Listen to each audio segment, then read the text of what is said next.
Good evening, my dear friends. Now, picture this. You're standing at the edge of a blooming great wilderness, right? With the dawn breaking over a maze of paths stretching out to the horizon. Some are smooth as a London pavement, others rough as a backstreet in Soho, each one whispering of a future only you can carve out. The air's alive with possibility. Your heart's pounding like a drum, and you feel it. This moment, right here, is where your life story takes shape. I'm Michael Caine, not a lot of people know that, and I'm here to give you a proper 40-minute masterclass to stop making the 5 bleeding mistakes that cuck up your decision-making. This ain't just a chat, it's a full-on guide to arm you with the guts, the nows, and the wisdom to build a life that's got meaning, grit, and a legacy that'll last longer than my filmography. Decisions, you see, they're the bricks and mortar of your destiny. Every choice you make, whether it's what to have for your tea or something massive like picking a job, a love, or a place to call home, adds a bit of stone to the monument of your life. These choices, big or small, they weave the tale of who you are and who you'll become. But too often we muck it up, stumbling over fears, doubts and distractions that knock us off course. For the next 40 minutes, we're going to tear into the 5 critical mistakes that trip you up, dig into why they happen, and hand you a proper toolkit of stories, tricks, and proper scientific know-how to sort them out. We'll go through real-life yarns, practical bits and bobs, and get you fired up to make choices that don't just fix things, but launch you toward a life that makes you and everyone around you sit up and take notice. If you're watching this on our channel, give that subscribe button a good bash. Got a question or a choice you're wrestling with? Chuck it in the comments below. I'm reading them and I'm here to help you crack on. And let's kick off with the first mistake, letting fear grab the wheel. Fear's a sneaky blighter, a right villain. It creeps into your head, spinning tales of disaster, rejection, or losing a lot. It's whispering, what if you balls it up? What if you ain't up to scratch? What if it all goes pear-shaped? It's like a fog rolling in, making every step feel like you're stepping off a cliff. I remember, back when I was a young lad in the acting game, I got a shot to pitch a big idea to a room full of proper industry bigwigs. I was green, barely out of my short trousers, and fear was yelling, "You'll fluff it, Michael. They'll chuck you out laughing." My ticker was racing, my hands were clammy, and I nearly legged it. But I stopped, took a breath, and thought, what's the real score here? The worst wasn't making a fool of myself. It was missing the chance to shine, to grow, to step into my own. Fear loves to blow things out of proportion, but you can cut it down to size with a bit of clear thinking and a bold move. So, how do you keep fear from driving the bus? First, call it out. Say it loud. I'm scared of mucking this up, or I'm bricking it about what people think. Naming fears like flicking on a torch. It shrinks the shadows. Next, flip the script. Instead of thinking, what if I cock it up? Ask, what if this is the moment that changes everything? That's what the boffins call approach motivation. It gets you chasing opportunity instead of running from trouble. Then take one little step. Fear loves it when you stood still, but it can't stand you moving. Maybe it's writing that email, signing up for that course, or giving a nod to that big chance. Action's fear's worst enemy. Here's a daily habit. Spend 5 minutes every morning picturing success. Shut your eyes and see yourself nailing that speech, launching that business, or crossing that finish line. The science boys say this builds pathways in your brain, making success feel like it's already yours. Another trick, try a fear-setting exercise, nicked from that Tim Ferriss chap. Write down the absolute worst thing that could happen with your choice. Then jot down 3 ways you'd bounce back. Say you're scared to switch jobs. Worst case, you're skint for a bit. You could freelance, cut back on the fancy coffees, or lean on your mates for leads. You'll see most fears ain't the end of the world. Spend 10 minutes a week on this and you've got a mental safety net. If fear's still hanging about, get yourself a mantra. Mine's guts over ease. Say it till it's your war cry. Another remove, face little fears all the time. Say yes to small challenges like talking at a local do or trying a new skill. It's like getting used to a cold swim. Spend 15 minutes a month planning these mini tests and you'll toughen up your courage. Let's dig deeper with a yarn. I coached a lass named Sarah who was dead scared to ditch a rotten job. The money was all right and fear was telling her she'd never find better. We did a fear-setting exercise. She wrote down her worst nightmares, locking her savings, struggling with rent, and came up with fixes. Living simpler, tapping her contacts, starting a side gig. She saw she had a way out.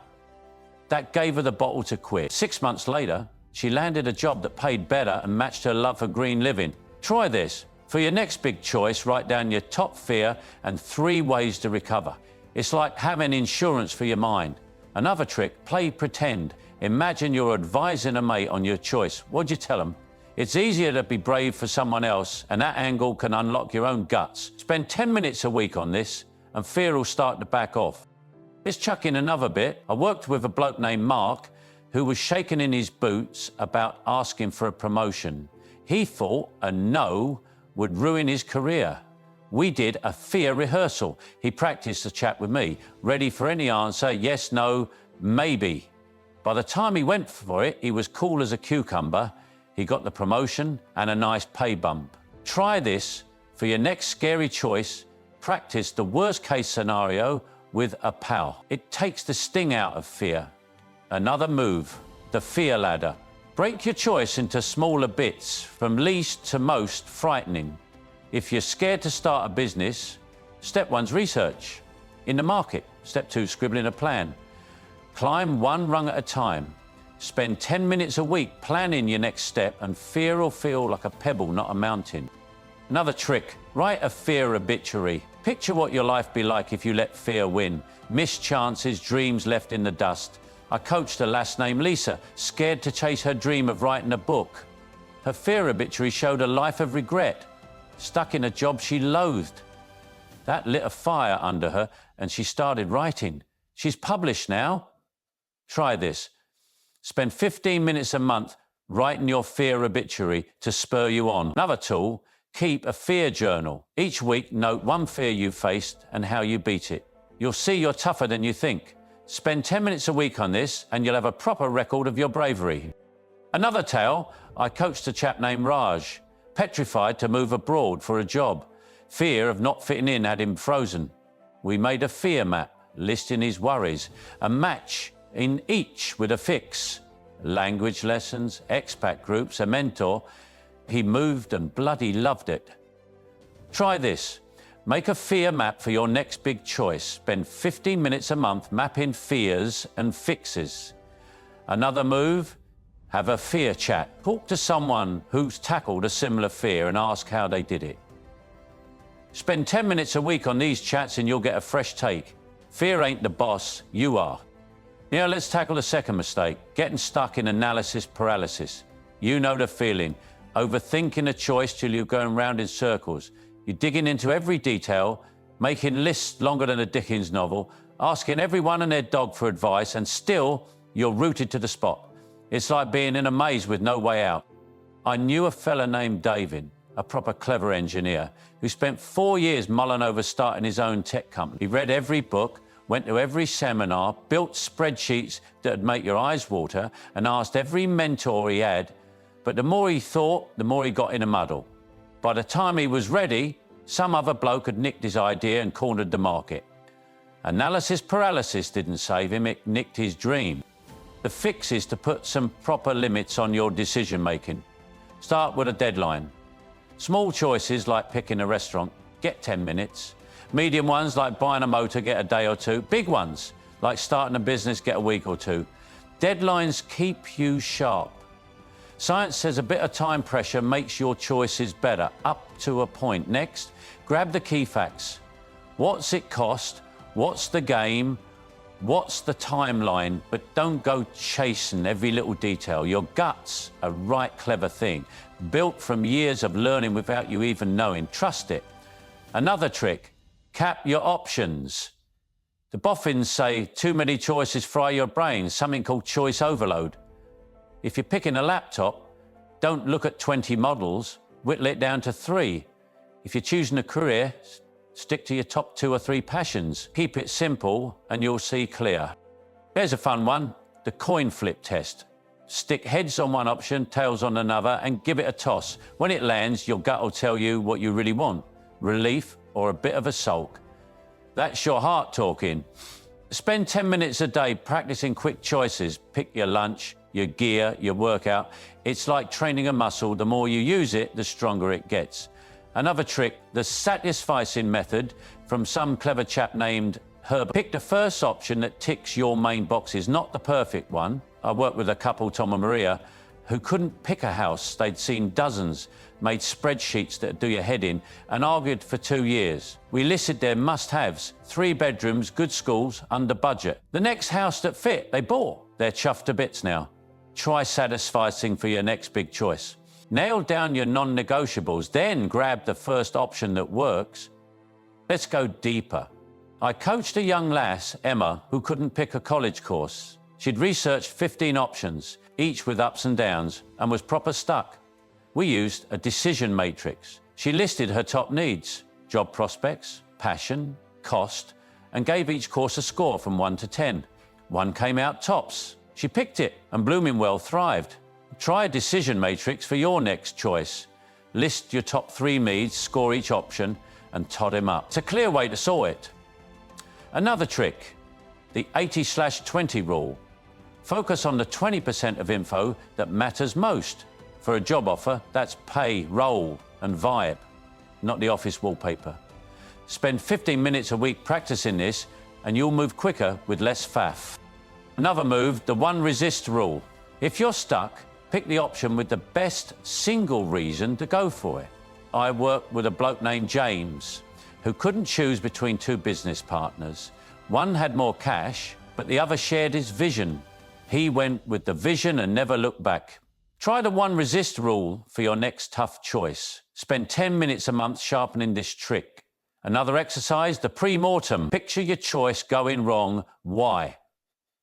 Fix those risks up front. I coached a lass named Priya, stuck on a marketing plan. A pre-mortem showed she was ignoring customer feedback. She tweaked it and won. Try a pre-mortem.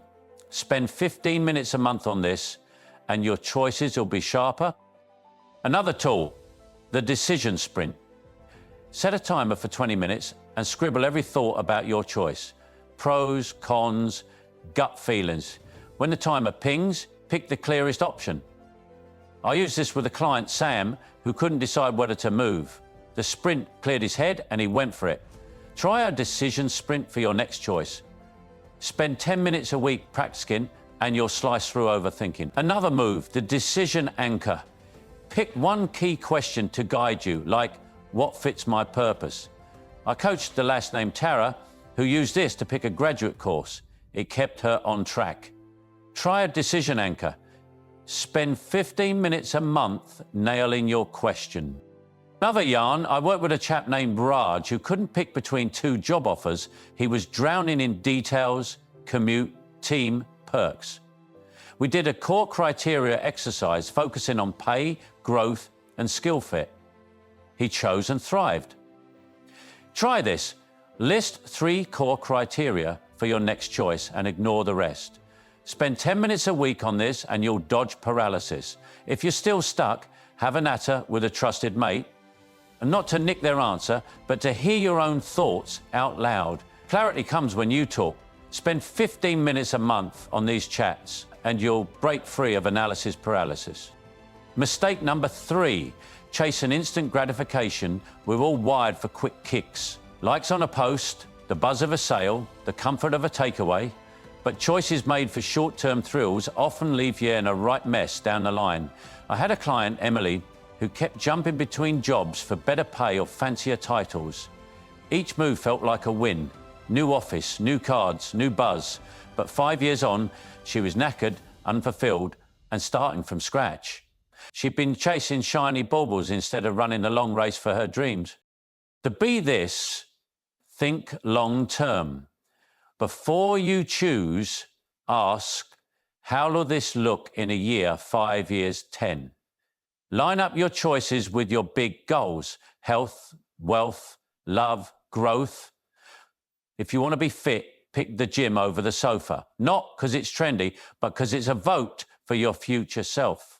If you want to be quids in, stash that bonus instead of splashing out, knowing each pound saved is a step to freedom. Holding off on instant kicks builds discipline, and discipline builds destinies. Science says self-control's linked to a happier life.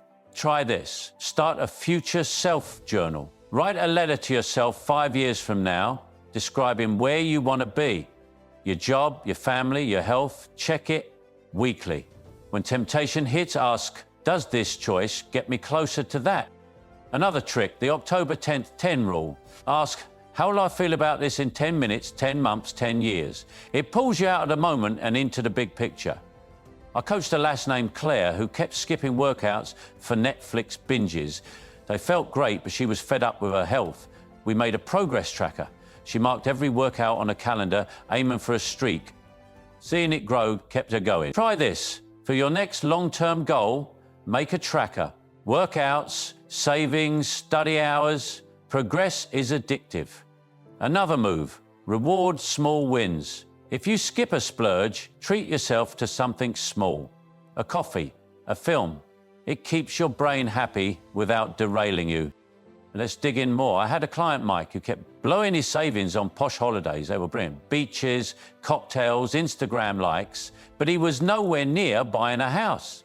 We made a goal anchor, a photo of his dream home stuck to his credit card. Every time he was tempted to splash out, he'd see it and think twice. 2 years later, he had a deposit. Try this. Pick a long-term goal and make a visual reminder. Stick it on your fridge, your desk, your phone. It's a nudge to pick the future over the now. Another move, link short-term pain to long-term gain. If you're saving cash, picture the house you'll buy as you skip that splurge. Spend 15 minutes a month picturing your long-term wins, and quick thrills will lose their pull. Another yarn, I coached a bloke named Tom who kept buying gadgets for the buzz. It was rinsing his savings for a business he wanted to start. We set up a future fund, a separate account where he chucked what he'd have spent on impulses. Watching it grow kept him focused. Try a future fund for your next goal. Even a tenner a week adds up. Another trick, the cost-benefit diary. Before attempting choice, write down its short-term perk and long-term costs. I worked with a lass named Tara who used this to stop impulse shopping. It steered her towards saving for a car. Try this. Spend 10 minutes a week on a cost-benefit diary, and you'll back your future self. Another exercise, the legacy lens. Picture yourself at 80, looking back on this choice. Will you kick yourself for chasing that quick win? I coached a bloke named Alex who kept playing short-term stock trades instead of long-term investing. The legacy lens showed he'd regret the stress. He switched to steady investing and built a tidy sum. Try the legacy lens. Spend 15 minutes a month thinking about your choices from this angle. Another move, get an accountability mate. Share your long-term goal with a pal who'll check in weekly. It keeps you on track. Spend 10 minutes a week with your mate and you'll stick to the plan. Another tale, I worked with a lass named Priya who kept picking quick social wins over deep friendships. She'd go to every party for the buzz but felt lonely. We made a connection plan, focusing on meaningful time with close mates. She built proper bonds. Try this. Make a connection plan for your relationships, aiming for long-term depth. Spend 15 minutes a month tweaking it. Another trick, the temptation audit. List your usual quick wins and their long-term costs. Swap one for a long-term choice each week. Spend 10 minutes a week on this and you'll lean toward lasting gains. You ain't here for flash-in-the-pan fixes. You're here for the long haul. The fourth mistake is ignoring your values. Your values are your compass. They tell you who you are and what's worth fighting for. When your choices don't match them, you feel empty, even if the world's clapping. I worked with a lass named Rachel who took a fancy job at a tech firm. The pay was massive, the perks were endless, but Rachel valued creativity and family. That job meant 70-hour weeks and constant travel. A year in, she was knackered, barely saw her kids, and hadn't created a thing. She'd climbed a ladder, but it was leaning against the wrong wall. The dodge is, get dead clear on your values. Grab a notebook, Take 20 minutes and jot down what drives you. Family, honesty, adventure, helping others, whatever it is. Rank them by what matters most. Then check every choice against them. If you value connection, but that promotion means missing your partner's birthday, is it worth it? If you value being straight, but that deal's a bit dodgy, can you live with the guilt? Living your values ain't always a doddle, but it keeps you grounded. It's like building a house on rock, not sand. Here's a habit. Every Sunday, look back on your week's choices. Did they match your values? Where'd you slip? Tweak for the week ahead. If you're struggling to pin down your values, think of your heroes. What do you admire in them? That's a clue to your core. Let's go deeper. I coached a couple, Sam and Tara, who were torn about moving for a job. Sam valued career growth. Tara valued community. We had a values dialogue. They shared their top values and figured out how to honor both. They moved, but joined local groups to build a new community. Try a values dialogue with someone your choice affects. It gets everyone on the same page. Another trick, the eulogy test. Picture your funeral. What do you want folks to say about you? Kind, driven, honest? Let that steer your choices. It's a proper reminder to live your values now, not later. Spend 15 minutes a month checking your values and your choices against them. Another yarn. I worked with a bloke named Alex, torn between two career paths, a fancy corporate gig and a non-profit with purpose. He valued impact over status. We did a values audit, listing his top 5 priorities and scoring each path. The non-profit came out on top. He took it and found real fulfillment. Try a values audit for your next choice. List your top 5 values, then score each option from 1 to 10 for how well it fits. The numbers don't lie. Another move, make a values vision board. Clip pictures or words that show your values. Family snaps, quotes about honesty, symbols of adventure. Keep it where you can see it. Spend 15 minutes a month updating it. Another trick, the values anchor. Pick one core value and make it your guide for a month. If it's family, every choice has to support family time. I coached a lass named Priya who used this to put her kids before a demanding job. She found balance. Try this. Spend 10 minutes a week checking your choices against your values anchor. Another exercise, the values story.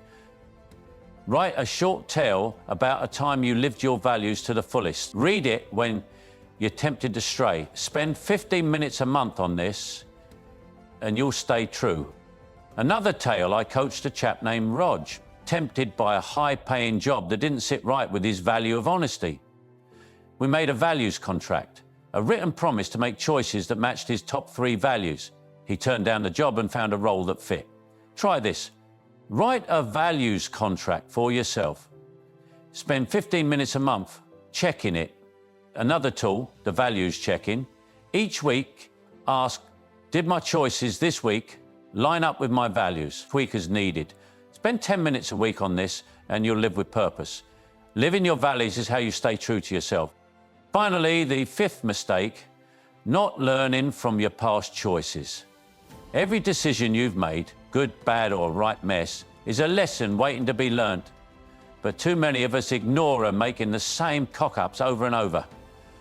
Early in my career, I kept dividing into partnerships without checking them out proper. I'd get all excited, sign deals or jump in, only to get stung by mismatched goals or broken trust. I'd shrug and say, that's life, then do it again. It wasn't until I started looking back properly that I saw the pattern. I was missing red flags because I wanted to see the best in people. Here's how to turn your past into wisdom. Debrief your choices. After a big decision, a new job, a big buy, a relationship move, take 20 minutes to think it over. What went right? What went wrong? What you do different next time? Write it in a decision journal. Note the choice, your thinking, the outcome, and one lesson. Over months, you'll spot patterns. Maybe you rush when you're stressed or take on too much when you're buzzing. Use that to tweak your approach. Don't just look at your flops. Study your wins too. What made that job a cracker? Why'd that risk pay off? Celebrate them and do them again. Another trick, ask for feedback. Ask a trusted mate or mentor. What do you notice about how I made that choice? They'll spot things you miss. You spin a yarn. I mentored a young entrepreneur, Priya, who kept launching products that bombed. She'd switch gears without thinking, making the same mistakes. We started a failure autopsy. After each launch, she'd write what worked, what didn't, and one change for next time. Her next product was a hit because she'd learned to test demand first. Try a failure autopsy for your last big choice. Spend 15 minutes, answer what went well, what tanked, what's one tweak. Do it. Another tool, make a decision mental board. List 3 people whose judgment you rate real or from history. When you're stuck, ask what they do. It's like borrowing their brains. Spend 20 minutes a quarter checking your journal for patterns and setting one goal to sharpen your decision making. Another layer, I coached a manager, Tom, who kept losing his team's trust with rushed choices.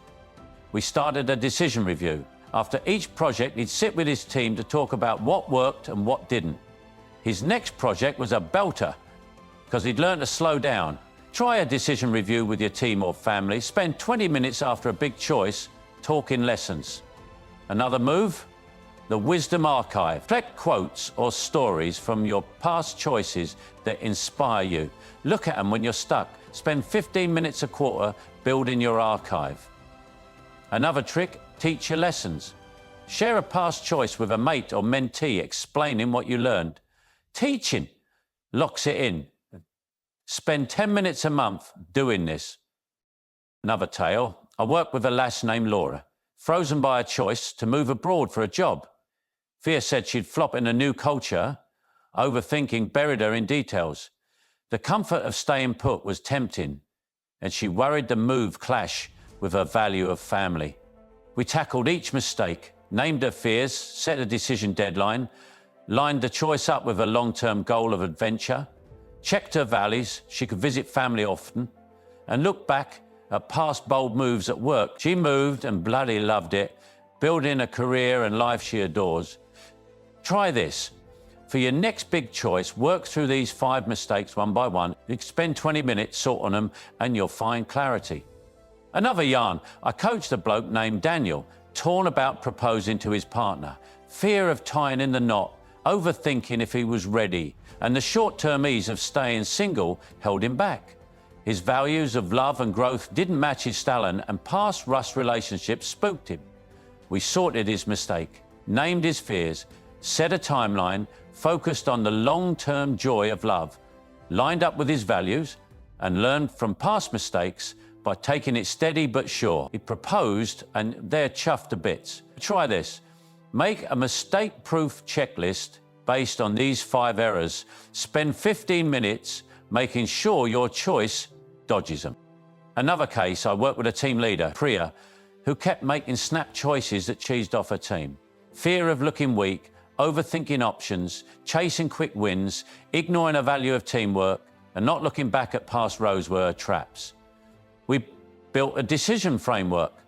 Pause to check fears, limit options to 3, prioritize long-term team trust, align with teamwork and review outcomes weekly. A team's morale shot up. Try this. Build a personal decision framework based on these mistakes. Spend 20 minutes a month tweaking it and your choices will be razor sharp. Another story, I coached a lass named Clara, torn about starting a family. Fear of change, overthinking timing and short-term freedom held her back. Her values of love and legacy didn't match her hesitation, and past impulsive choices made her wary. We sorted each mistake, named her fears, set a timeline, focused on the long-term joy of family, lined up with her values and learned from past mistakes by planning careful. She went for it and loves being a mum. Try this. For your next tricky choice, map it against these 5 mistakes. Spend 20 minutes making sure it's fear-free, clear, long-term focused, value-aligned, and built on past lessons. Another yarn, I worked with a bloke named Raj, stuck choosing between 2 cities for a job move. Fear of the unknown, overthinking logistics, and short-term comfort of staying put held him back. His values of growth and adventure clashed with his style, and past moves taught him to plan better. We tackled each mistake, named his fears, set a deadline, focused on long-term career growth, lined up with his values, and used past lessons to prep proper. He moved and thrived. Try this. Make a decision audit for your next choice, checking it against these 5 mistakes. Spend 15 minutes on this, and you'll choose with confidence. Another case, I coached a student, Mia, who couldn't pick a graduate course. Fear of debt, overthinking options, and short-term comfort of working held her back. Her values of learning and impact didn't match her hesitation, and past indecision cost her chances. We sorted each mistake, named her fears, set a deadline, focused on long-term career gains, lined up with her values, and learned from past delays by acting quick. She enrolled and smashed it. Try this. For your next big choice, make a 5-mistake checklist. Spend 20 minutes making sure it dodges these traps, and you'll move forward clear as day. Another tale, I worked with a lass named Sophie, torn about ditching a safe job to start a non-profit. Fear of going broke, overthinking logistics and short-term security held her back. Her values of service and impact didn't match her hesitation, and past risks taught her to prep. We tackled each mistake, named her fears, set a timeline, focused on long-term social good, lined up with her values, and used past lessons to build a solid plan. She launched and succeeded. Try this. For your next bold choice, make a mistake-proof plan tackling these 5 errors. Spend 20 minutes on this, and you'll act with proper conviction. Let's step back and tie it all together, these 5 mistakes. Letting fear run the show, overthinking, chasing quick thrills, ignoring your values, and skipping past lessons ain't just traps, they're chances to grow tougher, wiser, and more deliberate. Every time you dodge them, you're not just making a choice, you're shaping a life that's bold, true, and yours alone. Let me tell you a personal story to bring it home. A few years back, I faced a big moment: stick with a cushy, well-paid job or start my own coaching business. Fear was loud as a foghorn. What if I went skint? Overthinking was calling. I could have planned for years. The short-term ease of staying was tempting, and I could have ignored my values of making a difference and being free. But I leaned on my past lessons, set a deadline, and checked my values. I took the plunge. It was rough, sleepless nights, empty pockets, moments of doubt. But standing here talking to you, I know it was the choice that made me, not because it was perfect, but because it was mine. Thought out, true, and learned from. Let's add another yarn. I coached a bloke named Leo, torn about moving to a new country for love. Fear of it going wrong, overthinking logistics, and short-term comfort of his current life held him back. His values of connection and adventure didn't match his stullen, and past risks taught him to weigh things careful. We sorted each mistake, named his fears, set a timeline, focused on the long-term joy of love, lined up with his values, and learnt from past choices by planning thorough. He moved and built a life he loves. Try this. For your next life-changing choice, make a decision roadmap tackling these 5 mistakes. Spend 20 minutes on this, and you'll choose with purpose. Another tale, I worked with a lass named Aisha, stuck choosing between 2 business ventures. Fear of picking the wrong one, overthinking market trends, and short-term cash security held her back. Her values of innovation and impact clashed with her hesitation, and past ventures taught her to test ideas first. We tackled each mistake, named her fears, set a deadline, focused on long-term growth, lined up with her values, and used past lessons to try out her ideas. She launched and smashed it. Try this. Make a decision prototype for your next choice, testing it against these 5 mistakes. Spend 15 minutes on this, and you'll act with clarity. Let's wrap with a vision. Picture 15 years from now, standing tall, looking back on today. You've stopped making these 5 mistakes. You're choosing with guts, clarity, and purpose. Your career's flying. Your relationships are deeper than the Thames. Your health's tip-top, and your heart's full. That ain't a pipe dream. It's a future you can grab, one choice at a time. Here's your challenge. In the next 24 hours, tackle one choice you've been dodging. Name the fear, set a deadline, check your values, think long-term, and learn from your past. Take one step. It doesn't have to be perfect, it just has to be yours. You're on that frontier right now, past stretching out before you. Stop letting fear, indecision, quick fixes, wonky values, or unlearned lessons hold you back. Make choices that honor your future, your heart, and your wisdom. You've got the power to build a life that inspires, a legacy that lasts. So step onto your path, feel the ground under your feet, and march forward with purpose. The future's yours, my friends. If this hit the mark, give that subscribe button a proper whack to keep getting content that fires you up. Chuck your questions, struggles, or wins in the comments. I'm here to back you up. And remember, the next choice you make could be the one that changes everything. Choose bold, choose wise, and choose you. Thanks for being here, and let's keep building lives that matter.